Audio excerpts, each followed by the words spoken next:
ಒಂದು ನೆಲ್ಲು ಚೆಲ್ಲಿದರೆ ರಾಶಿ ಮಾಡುವ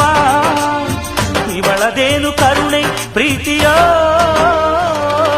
ನಮ್ಮಮ್ಮ ನಮ್ಮಮ್ಮ